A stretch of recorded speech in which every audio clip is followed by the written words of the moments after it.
So the views that I'm going to present here on this episode will be only mine. They don't represent the U.S. Army or the U.S. government. Thank you. Thank you. Yeah, John's a professor and a brilliant mind just on history, Napoleonic history in general. In fact, I hope to get him on for a future episode on the Battle of the Nile.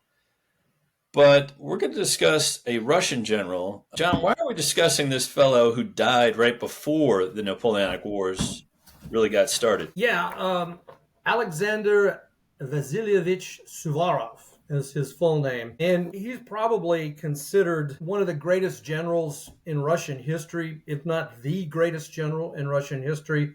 And his career sort of overlaps the early career of Napoleon.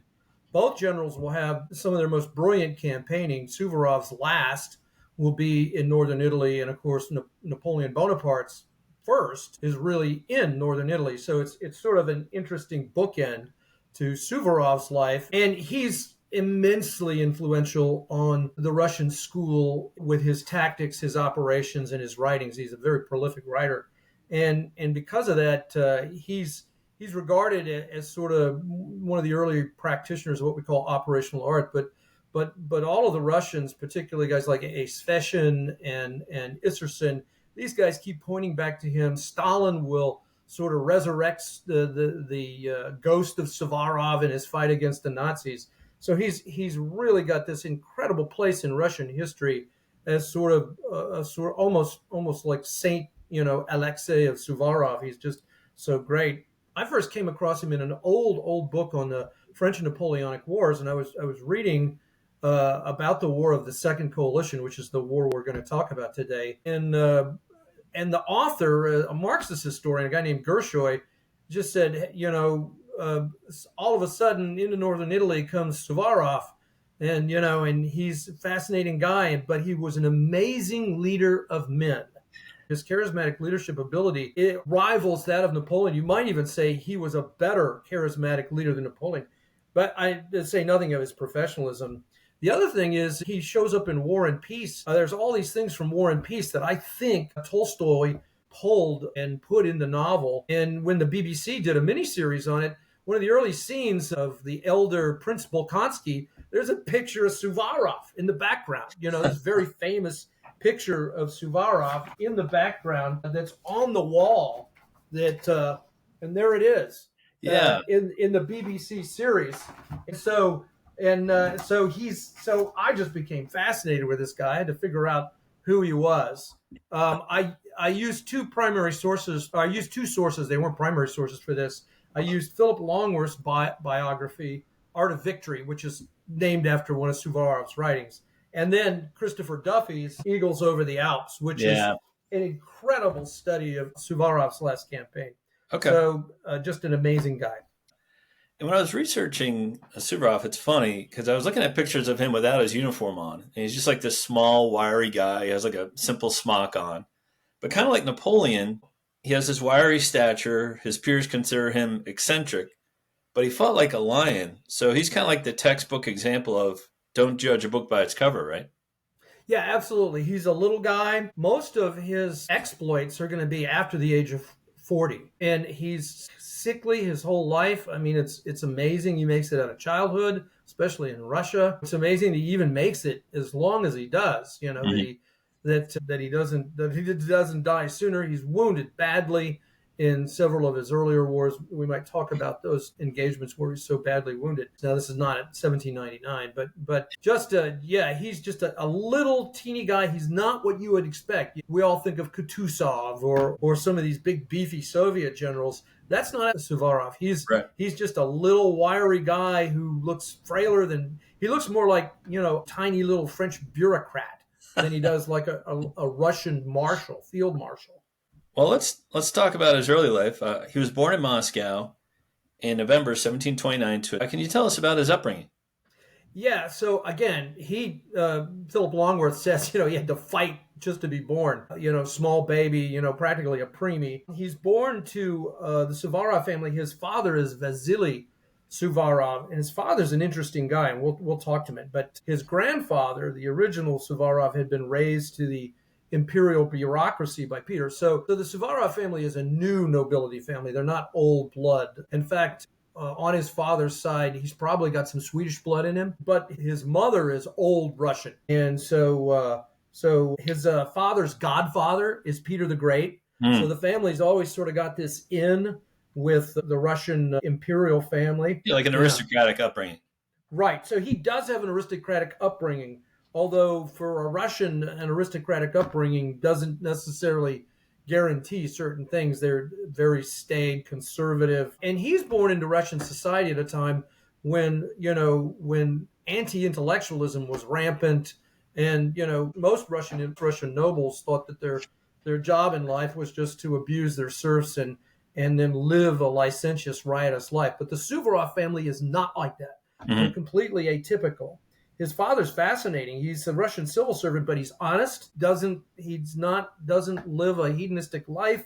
He's very committed. So Suvorov's character is very much reflected by his father. His blunt honesty will be one of his biggest enemies throughout his career.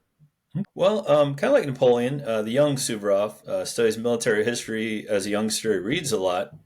He joins the Russian army at 17. Does he rise through the ranks quickly? No, he does not. Not as quickly as you might think he does. And so I'm going to compare him to Napoleon. Again, you said, he was into military history. I think, he probably had a tutor. We don't know much about his education, but he was a voracious reader. By the time he's 11 years old, one of the close military confidants to the Empress talks to him. And Suvorov's father is trying to push him into the imperial bureaucracy, into civil administration. And this guy talks to the young Suvorov. He's 11 years old. And he says, he belongs in the army. I've never met a kid with this kind of grasp of military history. So I think Suvorov's an autodidact. I think once he learns how to read, he's off to the races. And Right. So most of his education actually comes from his own efforts. As far as comparing to Napoleon, he actually is put into an imperial regiment at the age of 13. He doesn't join his regiment until he's 15, and this is the Semenovsky Guard Regiment. Sort of standard for children of the Russian nobility to go into these guard regiments. He starts out as a private in this regiment, and he doesn't join the regiment until he's 15. And again, everybody's like, who is this little wisp of a boy? He's, kind of like Clausewitz when he gets dropped off at the cantonment by his dad, about the same age. Right. He doesn't even make sergeant in the regiment until he's 22. Okay, so his advance is pretty slow. He does make officer 2 years later, but he becomes a captain at the age of 26. Well, Napoleon's a general at the age of 26. I think that part's a bit unusual. Maybe it's the Russian army system, because like in the British army, you would skip all the enlisted ranks and you would just buy a lieutenant commission. You would jump all those steps. Yeah. Well, and again, he does make captain by the age of 26, but then his advance is not stellar. It's just sort of even and measured, but he becomes a colonel by the time he's 33, which is about right in the Russian army. And he first goes to the Astrakhan regiment, but then he's almost transferred immediately to the Suzdal regiment. And this is going to be very important because he becomes the colonel of the Suzdal regiment. And this is when he begins to shine. This is when he really begins to sort of come into his own. So he's in the early part of his middle age. And he takes that regiment and he turns it into sort of a model. Well, let's discuss his early career since you touched on it there. He fights in the 7 Years' War, which is kind of his first baptism of fire. And like you said, he performed so well that he's a colonel by 1762. Was he once in a battle where the Russians defeated Frederick the Great in person? Because if so, that's pretty impressive. Yeah, he doesn't. Yeah, his regimental command really doesn't come until after his involvement in the 7 Years' War. He's actually a staff officer, kind of a logistician, which is going to be good. So this part of his life is what prepares him to do such a good job with staffing. And he's got very advanced professional modern ideas about staff officer work. So he's actually on, I'm trying to remember which Russian general beat Frederick at Kunersdorf, but he's actually in the staff officer job. He's not doing anything sort of major and tactical. But after Frederick is defeated at Kunersdorf, it's Frederick the Great's worst defeat. He actually participates in the cavalry pursuit and he's given a command of some Cossacks and told to chase the Prussian rear guard. And then, like with his really small Satnia of Cossacks, he attacks the Prussian rear guard, and he's way outnumbered. He's attacking the Prussian rear guard with like maybe 100 guys, and it's a battalion in a town with fortifications. They pushing wagons in the street. And then he scatters them. He takes them. He's very bold and dynamic. So we begin to see the Suvorov method emerge, which is attack, attack, attack. When the enemy doesn't expect you to attack, attack. Right. And if the enemy does expect you to attack him where he doesn't expect to be attacked. So somebody asked him after the battle, why didn't you count the Prussians? You were so badly outnumbered. And he responds, well, we came here to beat them, not count them. Again, very Napoleonic-esque right there. Yeah, very Napoleonic-esque. Okay. Well, in 1768, he's again on the front lines in Poland. How does he perform there? Okay, so this is when he really starts to come into him. And now, between this and when he was in the Polish War, and it's a Polish Civil War, where the Russian-backed candidate Stanislaw Poniatowski, the relative of the famous Marshal Poniatowski, that's actually the Russian candidate versus the Polish nationalists. And so this is a Polish Civil War. Between this time frame and that, he has turned the Suzdal regiment into a model modern regiment, and he creates his own regulations called the Suzdal regulations, where he trains it. So this is sort of our first big idea about Suvorov. He is a trainer. He believes the way to win in warfare is to, 1, take care of your troops, 2, train them under realistic circumstances. So this is his big chance to take his regiment, the Suzdal regiment, into action. So he does very well indeed. He's committed to several fights. He's in charge of the regiment. It's a big regiment. It's about 1,500 troops. He gets his own Cossack cavalry. They even detach some of Russian carbineers to him. So he's actually fighting in sort of a combined arms way. He's 39 years old when he begins this, and he's been quite ill. It's kind of like Nelson prior to the Battle of the Nile. He's been very ill, and then they go, okay, well, we're going to use you, and it miraculously cures him in his march. He marches his regiment 600 miles to the cantonment in Smolensk before he goes into Poland with his commander, who I think is Romantsyev. And then he arrives a month early. And they're like, where did you come from? And then they commit him to the campaign, and he does really, really well. And by 1770, he's been promoted to Major General because of how well he does in Poland.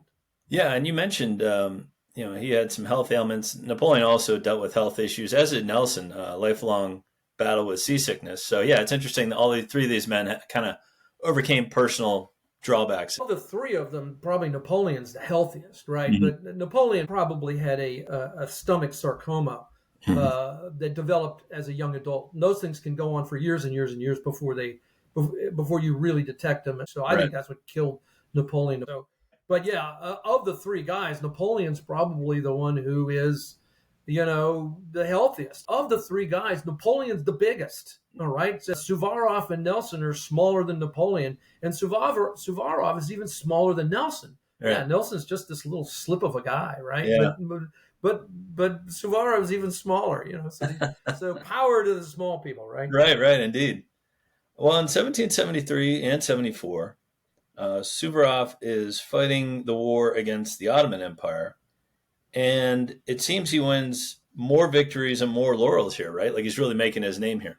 Oh, yeah. This is when he really comes into his own. And again, the Turks pitch in against the Russians' southern flank in what is today Bessarabia, Moldavia, and Romania, because they know the Russians are tied up in Poland. So they just kind of pitch in against them. And so this is a Russo-Turkish war in 1773. So he's now under the great Russian hero and one of Catherine the Great's favorite generals, Romantsev, and who had helped him earlier in his career. And so he's assigned to take the Polish fortress of Turtukai. This is like Mission Impossible. He's got to take a fortified Turkish fortress manned by 5,000 fanatical, Turks on a river. And he's given like 6 days to do this. I mean, in a horrible country with poor roads and awful weather. And it's a brilliant opposed river crossing that he does, and he assaults, and his audacity is rewarded. He actually leads the cavalry in the pursuit. He captures the town, and this is the beginning of sort of the no quarter peace for him. He kills over 1,100 Turks, but again, the rules of war in this part of the world, in Eastern Europe and in Western Asia, if you will, are no quarter. The Turks kill their prisoners, and so do the Russians. Right. And so, he tells his soldiers, the only way that you know that you're going to be okay after you've bayoneted a Turk is just kill him, because that way, if you don't kill him, he's gonna try to slice you up with his sword while he's still laying on the ground. So he kills over 1,100 Turks. There's no quarter. And this is when Catherine the Great personally commends him for his audacity. Mm-hmm. He then plays an even bigger role in Romanzov's victory at Hersov on the Danube, the key action being Suvorov's unexpected counterattack on the Janissaries.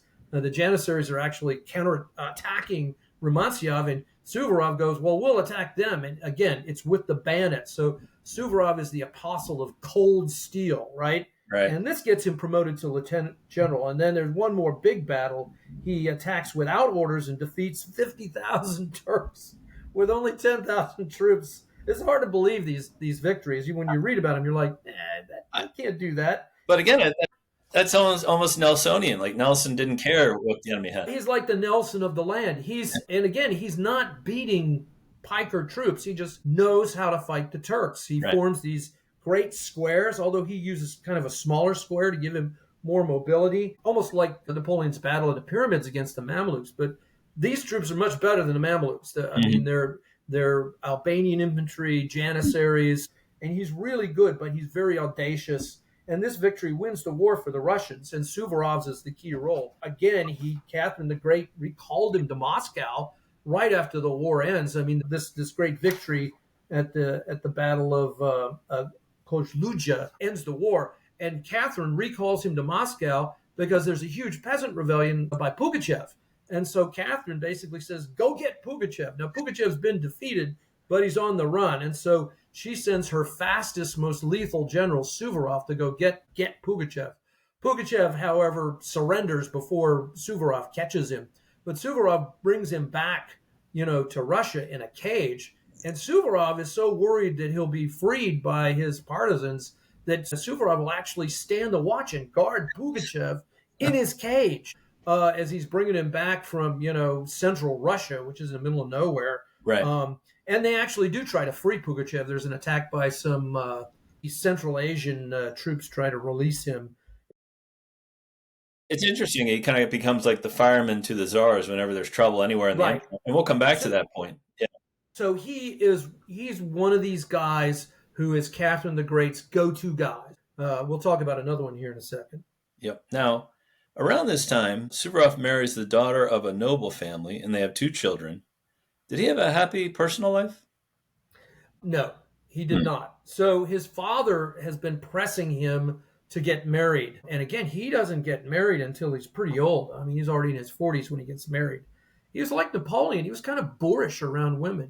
He is kind of military history geek who only wants to talk about military stuff. The rather loose morals of the court don't appeal to him. But he decides, his father arranges the marriage. This is with the daughter of an established noble family, very, very blue. In fact, she's a princess. Her father is a prince. And her name is Varvara Ivanova Prozorovsky. And this is a very important family in the court of Empress Catherine the Great. So it's a political marriage. It's arranged. And it turns out to be a sad marriage. Her portrait, which is in Longworth's book, she's reputedly beautiful. However, she's stupid and extravagant. All right? So she's not very smart, and she's very extravagant. She likes to spend money like it's going out of style. Again, she's coming from a very extravagant, rich family. And it's through this family, the Prozorovsky family, that he comes to know Catherine's favorite, Potemkin. But it's not a love match in any sense. Suvorov tries to make it work. They have a daughter, and Suvorov loves his daughter, Natalia, his first daughter. The second child he's not as fond of, but his daughter, Natalia, he loves her. He calls her his little Suvorov. That's in Russia.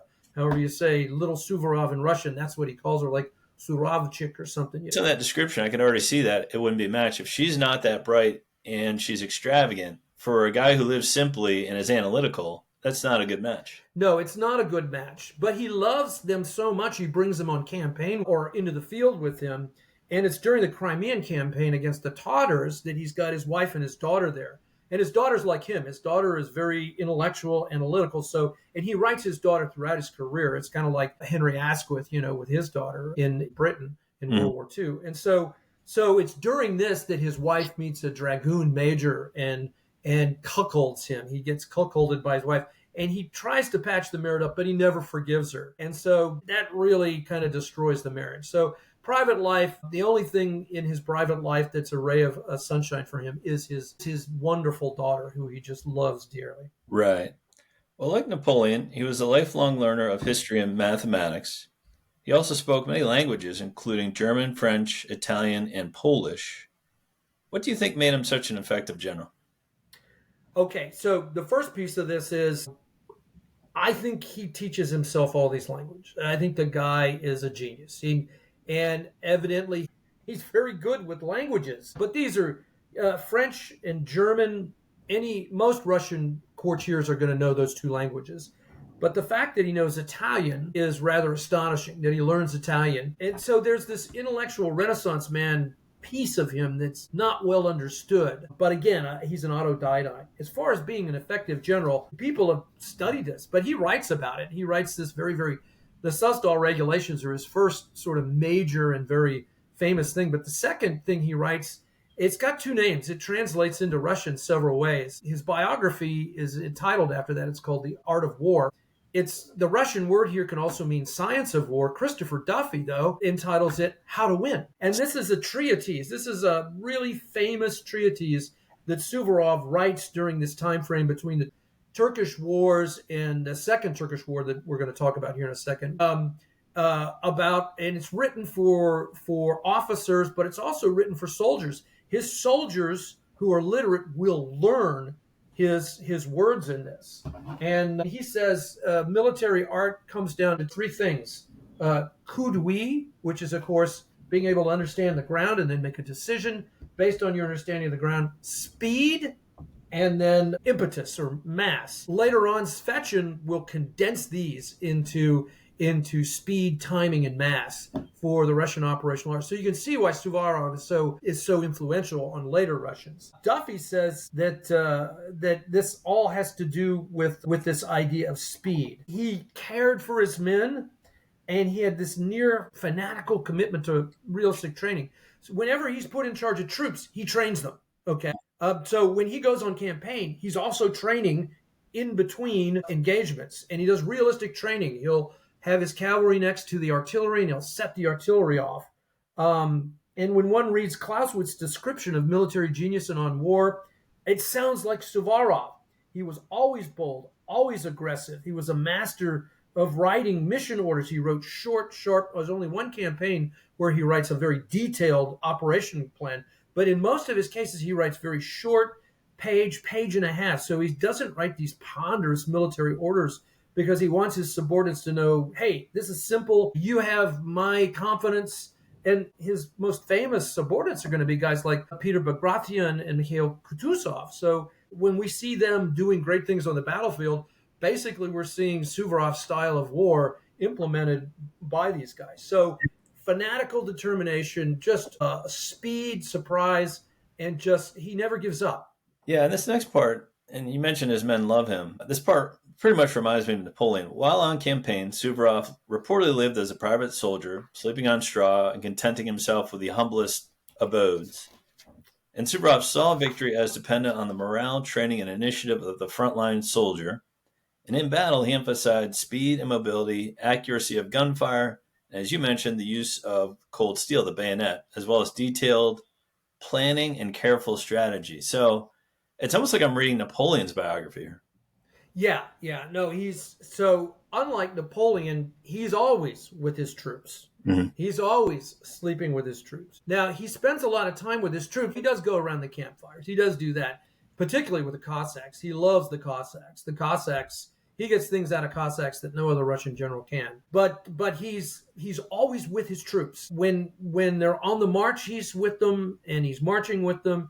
He doesn't have fancy dinner parties. So he's never not with his troops when he's on campaign. And they absolutely loved him. When he would show up, when he, like there'd be an army somewhere and they're under some diffident Russian commander. Let's say somebody like Potemkin, right? A courtier, The Suvorov shows up and the morale of the army goes way up. It's like Napoleon. And the army gets, 10 extra bonus points for morale when Suvorov's there. If we're war gamers, this is a guy who's charismatic. So when Suvorov shows up, he's like Napoleon. His hat is worth 50,000 men on the battlefield. I would say even more. I think for Suvorov, his hat is worth 70,000 men on the battlefield. He just gets things out of his soldiers that no other general in the Russian army can do. And we're talking about some pretty good leaders like Bagration and Kutuzov. Yeah, that's a good point. Well, in 1787, he's back in action against the Turks and wins even more victories. And he is wounded severely at the Kinburn engagement to the point where he passed out due to the loss of blood, but he rallied his men. So he wasn't afraid of leading from the front. Yeah, in all these actions, John, he's at the front. He's, now he's not like leading the forlorn hope through the breach at Kinburn or actually Kinburn, he's defending against the Turks. But he's there at the front, ready to make the decision. It's tricky when you say that because some marshals like Ney would literally be in the front line, but others would just be in the background at the front. But he's right there at the front, and he thinks that's where he can be most useful because he can make a decision. And again, wherever he is, the troops are inspired. And we're going to talk about that here right now. So let's talk about Kinburn first. Okay. Kinburn almost kills it, all right? Basically, and I forget whether it's Saltykov or Romantsev or Potemkin who's in command in the engagements that lead to Kinburn, but they basically stick Suvorov out there as sort of bait for the Turks. And then the Turks come and attack him. And he sets up this tactical thing where he's going to have Kinburn and a battery of Russian artillery, and he's going to smash the Russians between these. So, you're supposed to defend fortresses. You're not supposed to attack from them. So when the Turks do show up between these two strong points, what does Suvorov do? He attacks them. And he's leading this attack, and he's damaged by Turkish canister. And one of his arms starts to bleed profusely. Well, he's with his Cossacks, and one of his Cossacks pulls off his scarf and stops the bleeding. Suvorov is bleeding so badly he passes out. Now, when you see this guy, he's just a little guy, so it's not, you go, hey, if he gets wounded, he's going to bleed to death pretty quick because there's not a lot of blood in this guy because he's so tiny.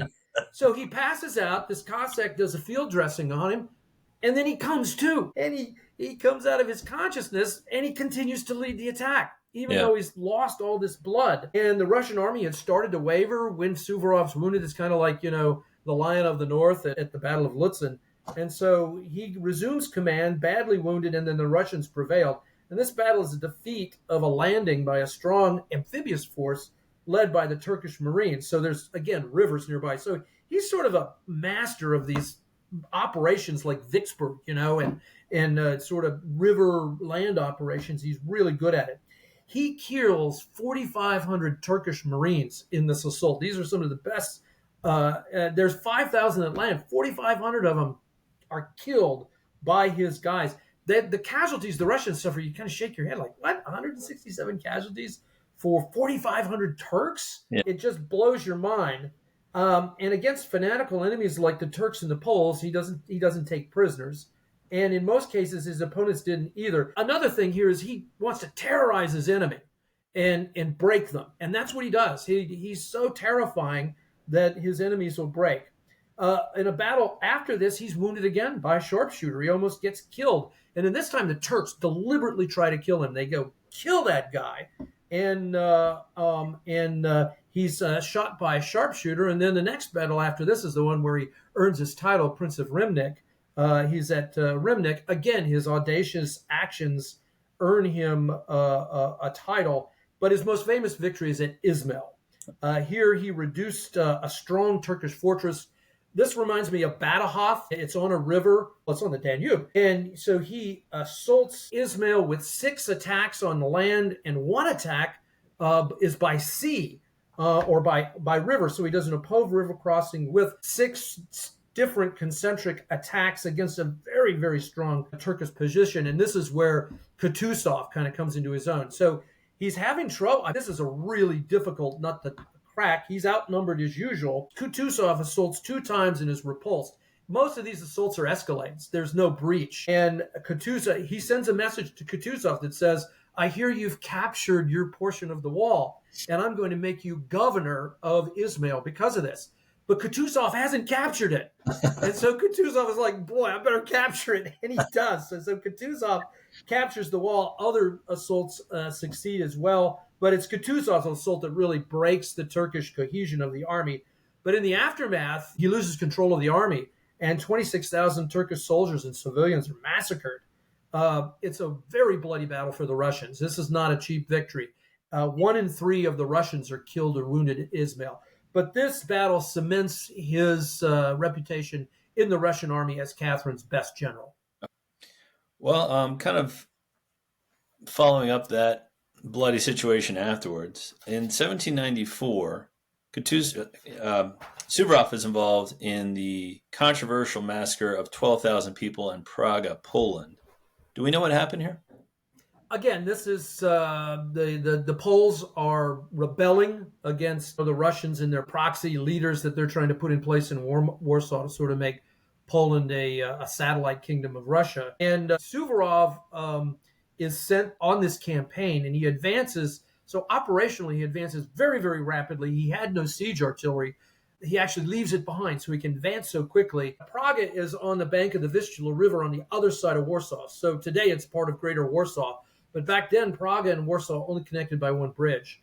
And again, it's kind of like Ismail all over again. He does this audacious assault. The mission orders for this are they're almost negligible. He basically says, we're going to attack with the bayonet. We're going in quietly. I don't want any yelling. I don't want any hurrahs. I just want cold steel right in. And they go in so quickly and so quietly before the Poles know it. Suvorov's Russians are in there bayoneting the troops. And then he deliberately does allow his army to sack Praga. He destroys the bridge to Warsaw. And it's after this is all over and he gets criticized for this massacre so much that he explains why he did this. He wanted to keep his army from continuing across the bridge and continuing their massacre in Warsaw. Mm-hmm. So he says, I did it to save lives. But he also wanted to send a signal to the Polish rebels that there's going to be no quarter. Nobody's getting any mercy from me.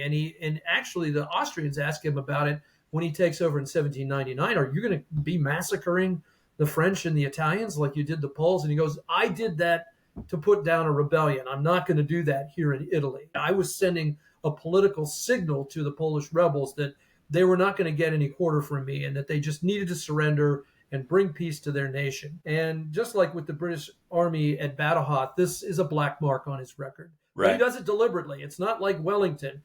Does he lose control of the army? Yeah. So his troops go farther than he wants them to. But later on, he says, well, I'm not going to. Unlike Wellington, he doesn't criticize his soldiers. Right. Well, let's discuss his relationship with the czars. It seems he was favored by Catherine the Great, but he was not well liked by her son and successor, Tsar Paul. Was this jealousy on Paul's part, or did he not like Suvorov because his mother did? And I know Suvorov wasn't a fan of the Prussian-like reforms in the Russian army. What was his relationship with the czars? We have to remember, he comes into the Russian army during this period of transition between Peter the Great, the Empress Anne, and then the Empress Elizabeth. But there's a short period where after Elizabeth dies, Peter, the Tsar Peter, who Catherine the Great murders, right, tries to reintroduce Prussian reforms. Peter idolizes Frederick the Great, and he tries to turn the Russian army into the Prussian army.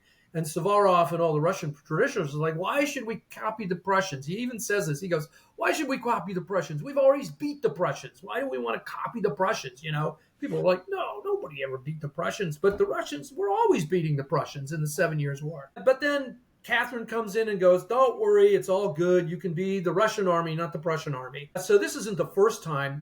He's not opposed to reform. I mean, when Potemkin comes in and brings in his reforms and new uniforms for the Russian army, Suvorov generally supports those because they they're actually are leading to better combat effectiveness in the Russian army. If it's about making the army better and more effective instead of just being a bunch of parade ground pendants, he's all into that. Well, Paul hates his mother. This is typical with monarchs in the 18th century. The guy coming in, whether it's the Prince Regent in Great Britain or whether it's Joseph after Maria Theresa or whoever, they always go, well, my parent who was the monarch sucked and I'm good.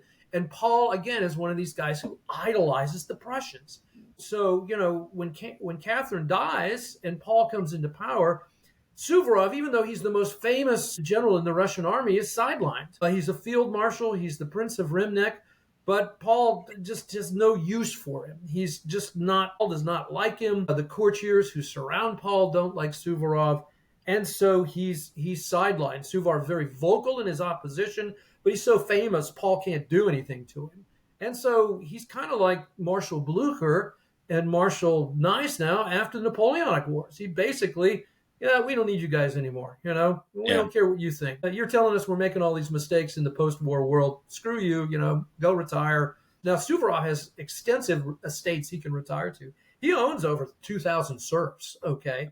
And he's very frugal, so he's one of the few Russian nobles that actually has some money, right? So, although his wife tries to spend it before he can put it in the bank.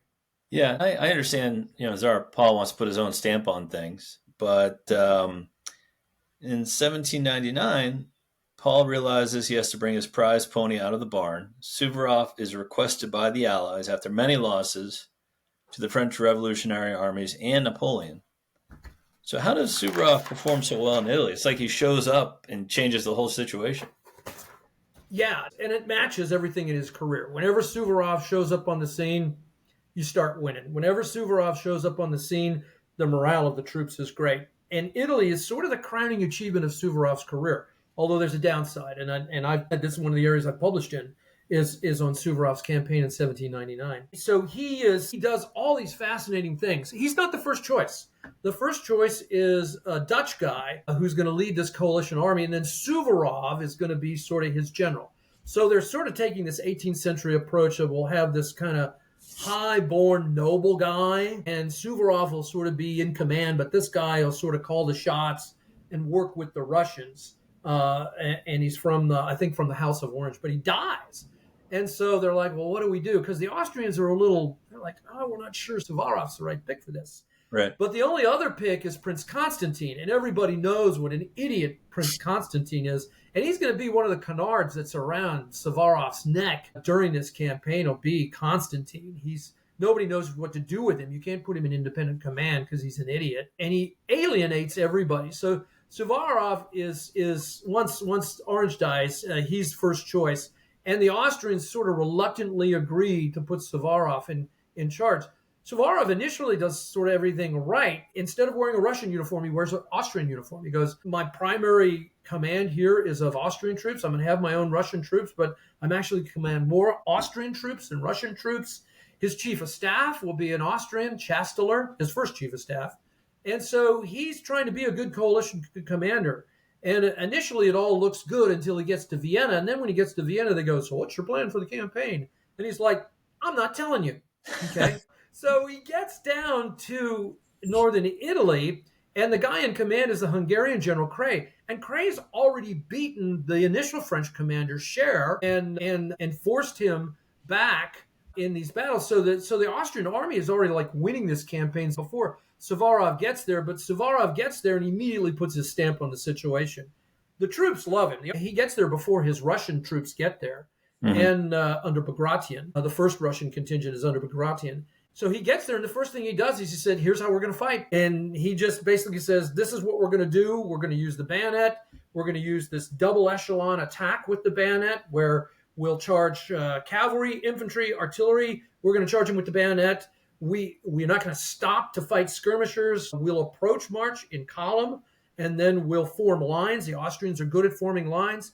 So he basically tells the Austrians how to fight. And this really offends a lot of the Austrian officers, like Melas, who's going to be his second in command, and Radetzky, the future great general Baron Radetzky. So they're somewhat offended. Well, Napoleon was in Egypt in this time, so he and Suvorov never met in battle. But the Russians and Austrians quickly win back all of the Italian territory that Napoleon had won a few years earlier. He crushes the French armies at the Battle of Trebia and at the Battle of Novi, and he decides to push on to Paris. What happens to Suvorov's vanguard when it meets Massena's army in Switzerland? So this question covers a lot of ground. It does. It does. Because the campaign is pretty complicated. So there's the initial campaign, which is the Austrian piece of the campaign, and again, Cray is very, very successful. All right. So there's a crisis in northern Italy. It looks like they're going to lose everything that Napoleon's gained. So they take troops away from Massena. They order MacDonald up from Naples with his army of Naples, which is 33,000 veteran troops. And then they try to hold the line of the outer river. Well, now Suvorov's in command. And in a series of battles, he defeats first Scherer and then General Jean Moreau. He surrounds Serrier's division. This is the same Serrier who fought so well for Napoleon in the first Italian campaign. He surrounds his division and essentially captures or annihilates most of it and drives them back and liberates Milan. I mean, it's just stunning. He captures Milan in almost half the time that Napoleon took to do it. And Napoleon captured it pretty quickly. So Suvorov and the Austrians are just having immense success.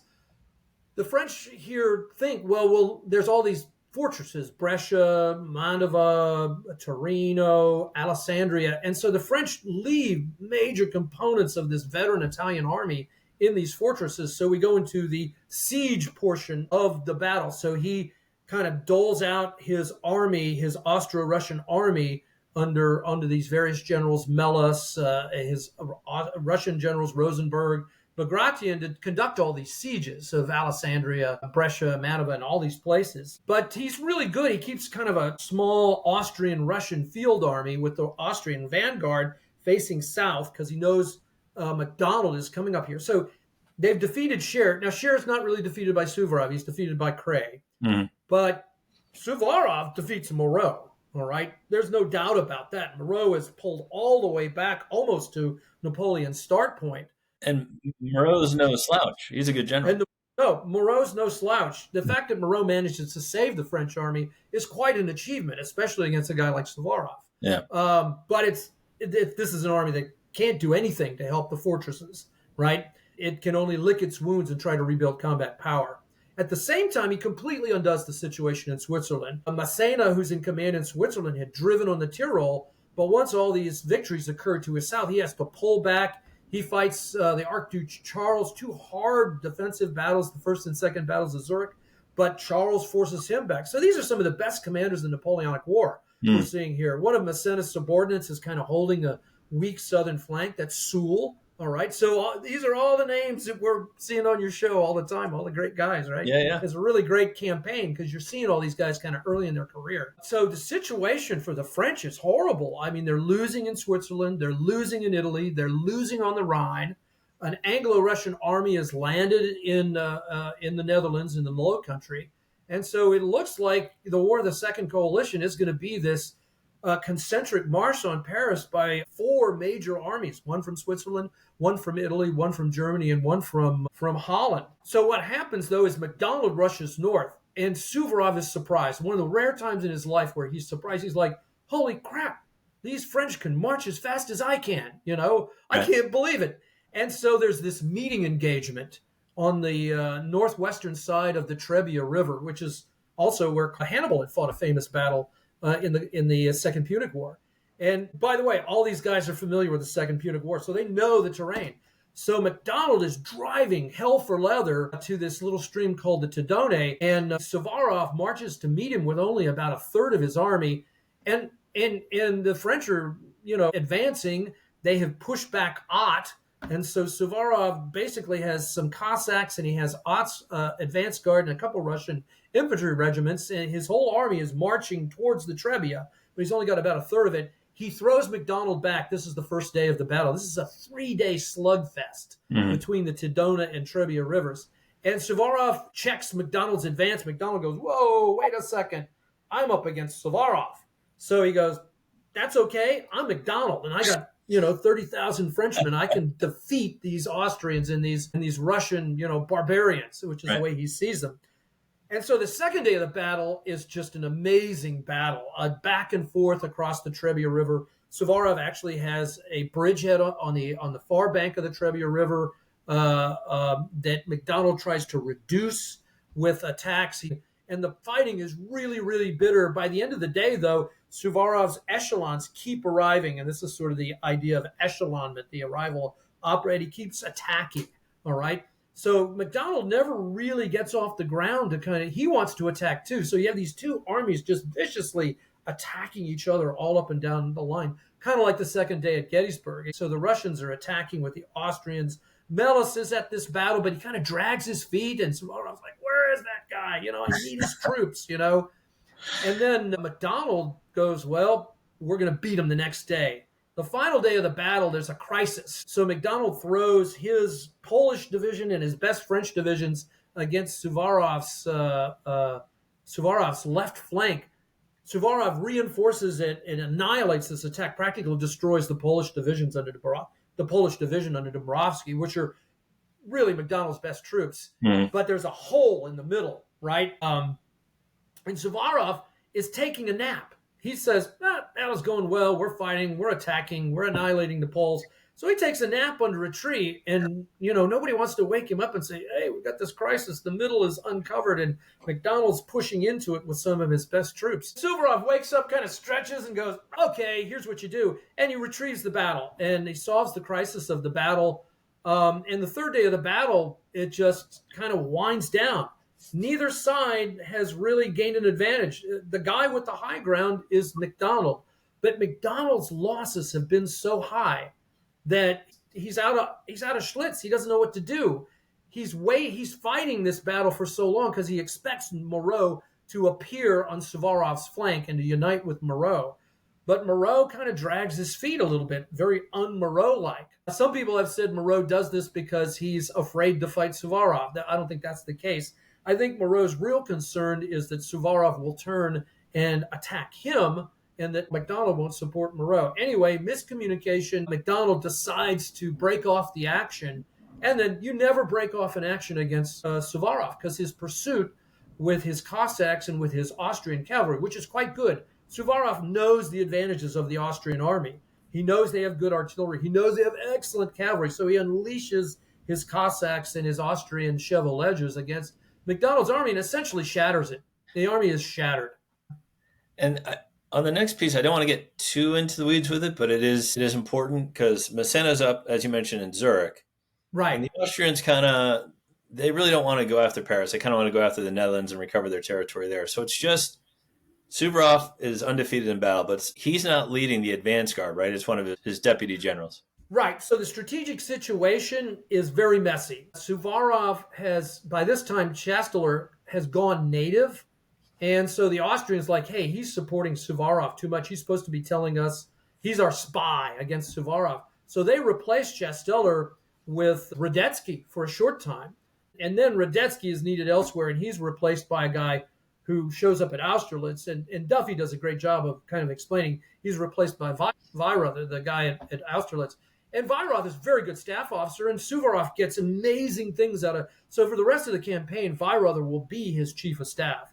But at the same time, Francis and the Hofkriegsrat they've had it. They want Suvorov out of the theater because Suvorov is like Napoleon. He's doing his own political arrangements in Italy that don't make the Austrians happy. He's creating sort of independent states and political states, kind of like Napoleon is. And he's sort of following what Tsar Paul wants, but not what the Austrians want. So the Austrians want to replace him. And so the Austrians decide we're going to replace Suvorov. We need to move him out of the theater.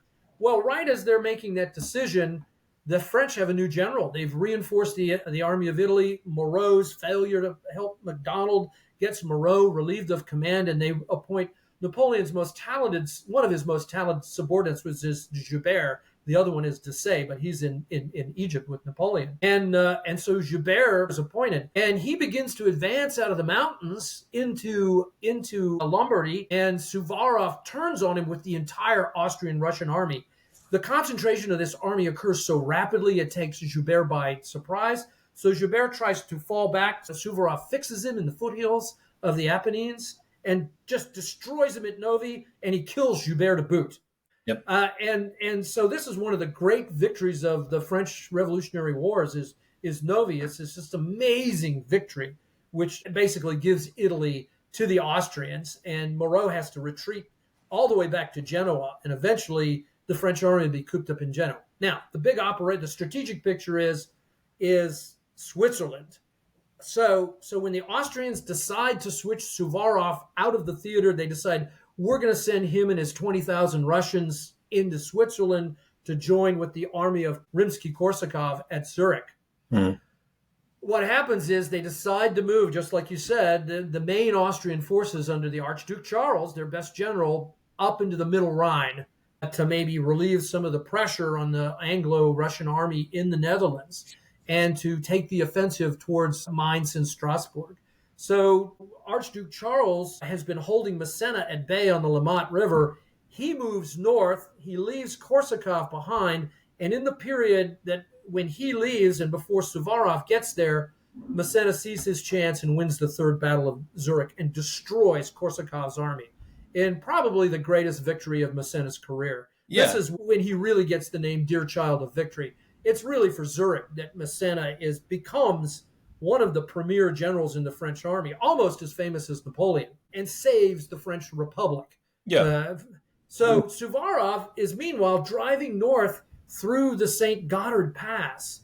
And this campaign is just incredible. Suvorov is winning these impossible engagements against these delaying, retreating French forces. And they delay Suvorov long enough to keep him from getting there. So he's driving north, having all this immense success. There's amazing engagements at Glarus and at the Devil's Bridge, where he's taking these impossible positions, well defended by good French troops, including troops under Soult in Switzerland. But Suvorov eventually gets the word that Korsakov's been defeated, and he realizes, oh, crap, I've got to leave Switzerland. Right. And although they suffer heavy casualties, Suvorov manages to extricate his army and get it back to Russia.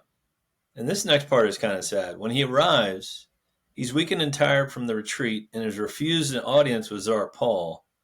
And he dies a few days afterwards and is given a simple gravestone, which actually suits his character. It just says, "Here lies Suvorov." Was the Tsar just being petty? Like, what happened here? All right, so there's a lot of things going on here. Some of this is the retreat from Switzerland. So Suvorov, the French try to surround Suvorov and destroy him. Right. And so he had been advancing victoriously, and then he realizes, hey, there's no way I can win this thing. So his idea is to try to save his army. So he's got like 20,000 Russians, but he's fighting battle after battle after battle in these Russian passes. They just kind of blow your mind. Eventually, the French corner him, and it looks like he's done for, right? And the only way out is this really obscure alpine pass called the Pönixer Pass. So he abandons all of his artillery, his baggage train, and he personally leads his troops and his Cossacks over these mountains. And this is an exhausting effort that he makes. But he saves his army, but he only comes away with about a little more than half of his army. He loses most of his artillery. And people are like, how did you even escape? Okay. So this is something of a moral victory. He saves the army. He meets up with the remnants of Rimsky-Korsakov's army. The idea is they'll all come together, but Tsar Paul has had it with his allies, the British and the Austrians. And Paul pulls out of the war because of this. And later, Marshal Brune defeats the Russians and the British in the Netherlands in a series of battles. He's an expert at kind of fighting in that terrain. And so the only place where the Austrians sort of keep their gains is in Italy. And of course, the French send Massena down to Italy to take over the forces down there from the now dead Joubert. So Suvorov the Austrians basically say, we don't want Suvorov anymore. And eventually he's recalled to Russia. Paul is one of these mercurial individuals. I don't know if he was bipolar or he had borderline personality. He's got some sort of mental illness. And so he completely flip-flops on Suvorov. Even though he congratulates him and actually awards him with some things, once he gets back to Moscow, Paul decides he doesn't want anything to do with Suvorov. I think the retreat over the Peniksar Pass, he gets a sickness that's not diagnosed. He's exhausted. This has been an exhausting campaign. Yeah. He's got all these old wounds that he's suffering from. He's 70 years old, soon be 71. And the trip back to Moscow is grueling. You know, it's in the wintertime of 1799, 1800. The Austrians kind of say, hey, thank you for your service, but we'd like you to leave now. And so I think he kind of dies of exhaustion and a broken heart. I mean, yeah. You look at these gains he made in Italy, and then, he has a setback in Switzerland. So, you wonder if Paul was like, well, half my army got destroyed by Massena. You're retreating into Russia. I had to pull out of the alliance. So maybe there's some bitterness there on Paul's side. But it's very interesting. Yeah, no, Paul's treatment of Suvorov is very petty. It's mendacious. It's horrible. Again, Suvorov had opposed his reform, so he didn't like the fact that Suvorov had bucked him. He's your typical Russian autocrat. He can't take criticism.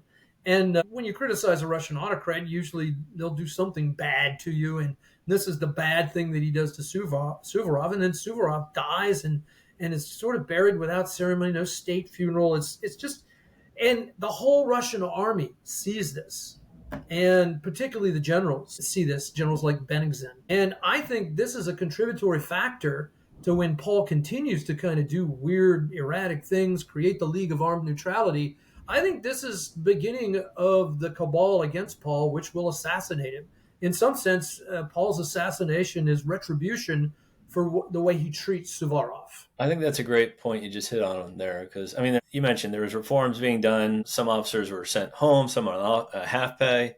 So a lot of the high-up generals were already unhappy with Tsar Paul. So maybe this treatment of Suvorov, who won 63 battles for Russia, was like a tipping point.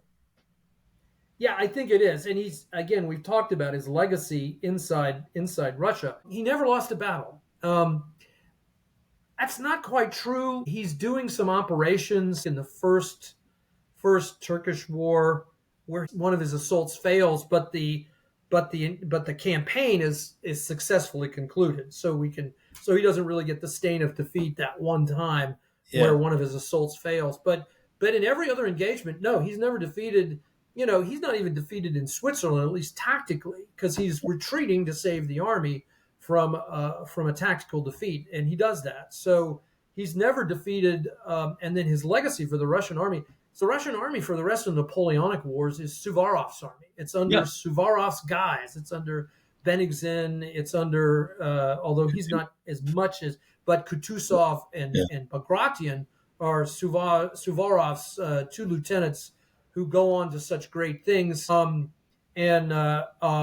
even the maligned Barclay de Tolly, very Suvorovian in the way he leads the Russian army, always with the troops at the front, trying to care for the troops. Yeah, and you mentioned he's still revered in Russia today. He also defeated many of the best generals at the time, such as Joubert, MacDonald, and Moreau. So I think his legacy is still intact. Yeah, I think it is.